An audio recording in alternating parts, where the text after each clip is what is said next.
Tonight on Sunday, money, drugs and jail. It was just money, money, money, money.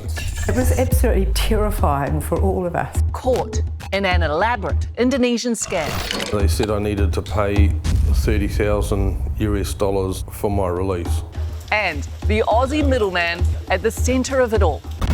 I was portrayed as an incompetent imbecile who couldn't wipe his own ass, which is totally untrue. It was just a really evil thing to do. And families opening up about being locked down. It's a bit scary, to be honest, if he's going to keep his job, if we can maintain our health. Sometimes, you got to humble yourself and just reach out. And the Sallys meeting the need. Across Auckland, just in excess of 2,500 families have been in touch with us in the last 7 days. That extra food will go a long way for our family. And the global biotech arms race. Trump offered large amounts of money to secure CureVax. The nation that develops the vaccine can use that as a way to influence other states. It could become a chess piece, and quite a powerful one. Kia ora, I'm Miriam Makamo. Tom Daly had a dream. Starting in the tourist mecca of Bali, he'd trek through Asia for a year. But the dream became a nightmare when Tom was stopped at customs with 3 kilos of prescription medicine. Instead of white beaches and sun, Tom was confronted with the prospect of years in a Bali jail. His only hope of a way out, he believed, came with a price tag. Paul Hobbs with Tom's extraordinary story. Sun, sand, surf. A holiday hotspot for more than 6 million tourists each year. But Bali can be, for some, the end of the line. It was just money, money, money, money. I could see that it was just turning into a shitstorm. It was absolutely terrifying for all of us.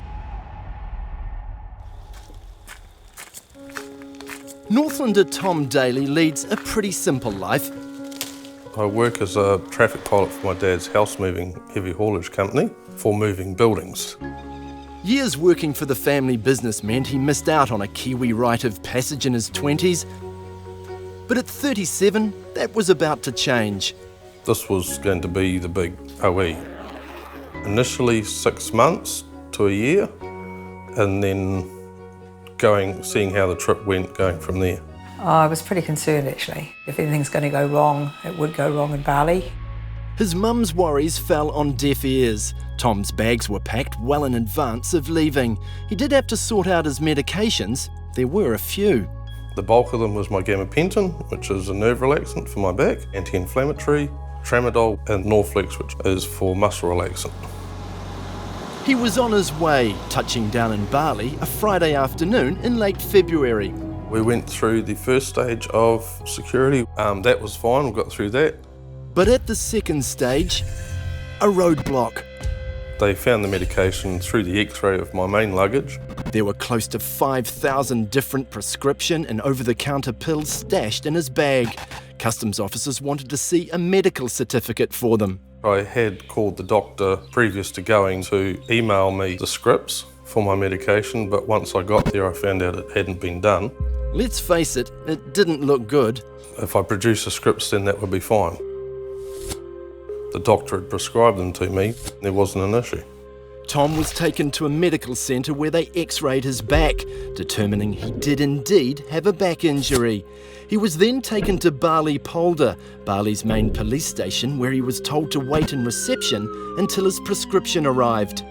Were you a bit nervous though? Yeah, nervous. Didn't know what to expect. In a new country, you don't know anyone, you don't speak the language. It's the uncertainty. By now, it was around midnight.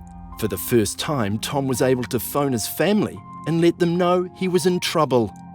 I was clearly upset about it. It seemed Tom's family's fears were now playing out. So I spent the next couple of hours trying to track down his doctor. She managed to get the documentation to him about 9 p.m. our time on the Saturday. After that, it was just a matter of finalising paperwork and I'd be free to go. But then 2 Indonesians, 2 complete strangers, introduced themselves to Tom at the police station.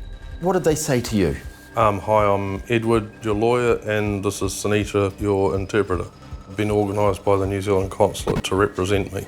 that the charges were worse than what I was told or made aware of by the police, and that the police were organising a case against me to have me incarcerated for up to or over 12 years. What did that feel like when you heard that? Terrified, freaked out.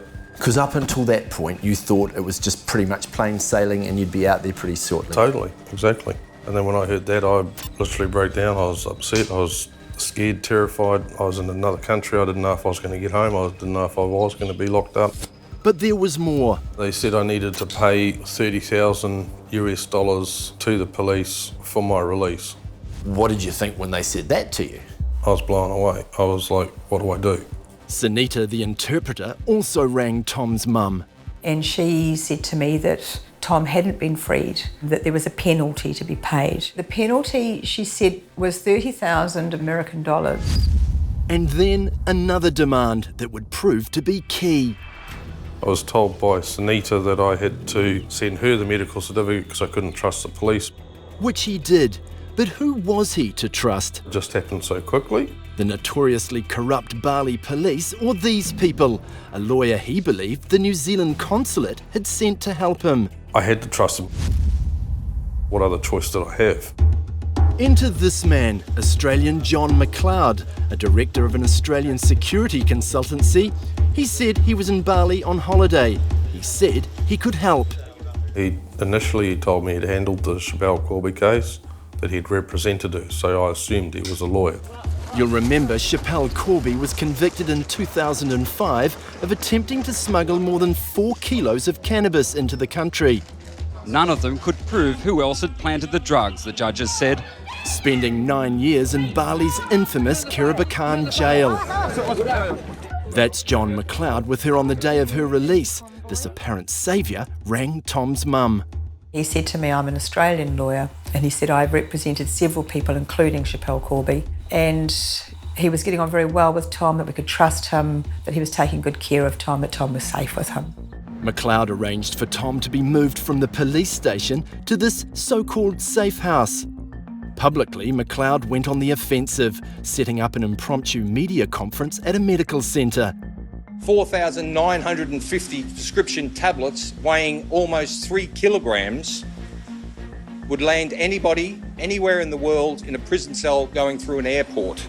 Privately, though, McLeod was putting intense pressure on Tom and his family for the $30,000. The demands for the money were coming through thick and fast, and he was becoming more and more agitated that the authorities were losing patience. There was not a time that they weren't pressing on me for the money. So it was just money, money, money, money. Yeah, I was just really worried for him. I was really worried that things would get worse. John McLeod had told me that Tom would be very likely put in a cell for 4 months awaiting trial. I didn't know what would happen to him, and I just said, look, we'll just do anything to get him out. Tom was isolated and scared in the safe house, believing the only person he could trust was McLeod. He told me when I was walking out of the medical centre, it would look best on the cameras to persuade the police if I collapsed onto the chair. I assumed he knew what he was talking about at that stage. So here it was, Tom slumping onto the seats, doing what he was told. And this is what Tom says McLeod whispered to him here. Let's go, mate.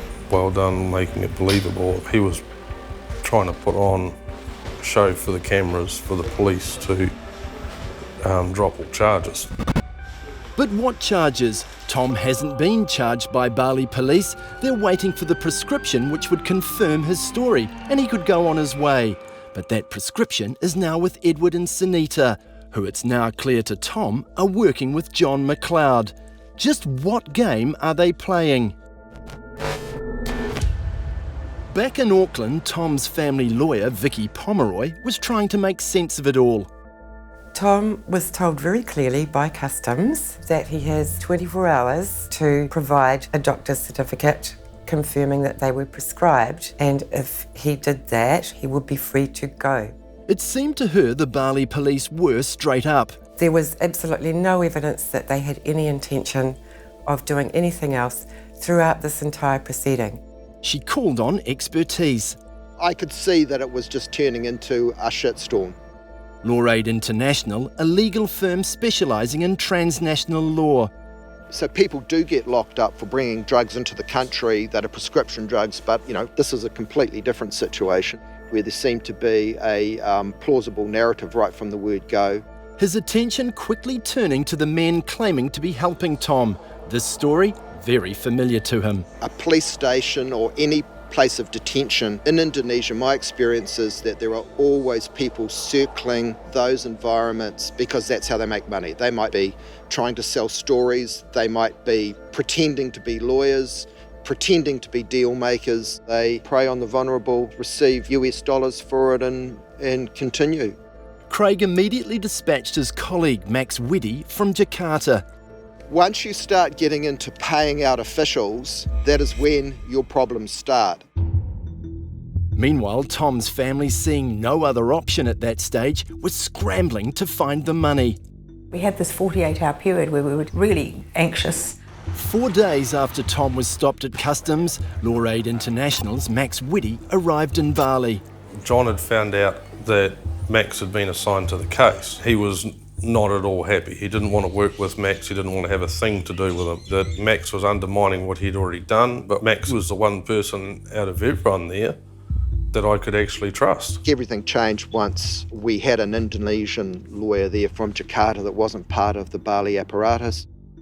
Tom's family had negotiated a smaller amount of $12,000, which was transferred to McLeod. We don't have that sort of money floating around. It was really hard to try and pull that money together. Meantime, Tom had fled the safe house. I advised him to just get the hell out of that situation immediately. He made it to a hotel, no medication, no passport. But lawyer Vicki Pomeroy stopped the money transfer at the 11th hour. I smelled a rat. John McLeod realised his game was up. He brought my passport and medication to the hotel, and with his cell phone he was wanting me to state on the camera that I'd been treated fairly, and I refused to do so. Tom's family quickly arranged him a flight home. Sunday's efforts to contact Bali Police were unsuccessful. However, the Ministry of Foreign Affairs told the family Tom was never officially detained or arrested, and told Sunday they never engage lawyers for Kiwis in trouble overseas. Which leaves us with McLeod and his 2 Indonesian associates. Attempts to contact them also proved fruitless. They were clearly charlatans. And maybe Tom's not alone. This is Aussie Michael Peterson back in November. Michael, how are you feeling? I'm good. Stopped at the border with prescription medication. And also approached by the lawyer Edward. John McLeod too, featuring in the drama. I spoke to Michael on the phone. He told me he ended up spending 5 days in a police cell despite his prescription arriving after just 6 hours. He said he had to pay a penalty for his release, 15,000 Australian dollars, which he said he paid to Edward. I asked him, what's the penalty for? He didn't want to say, except that it meant he could be free. And if the fear and indignity that Tom went through wasn't enough, spin around and put your butt in first. How about this? Tom is a former inpatient of the New Zealand mental health system. Remember this stand-up delivered by McLeod in front of the TV cameras? Tom has an intellectual disability which mirrors that of a 10-year-old child. All complete nonsense.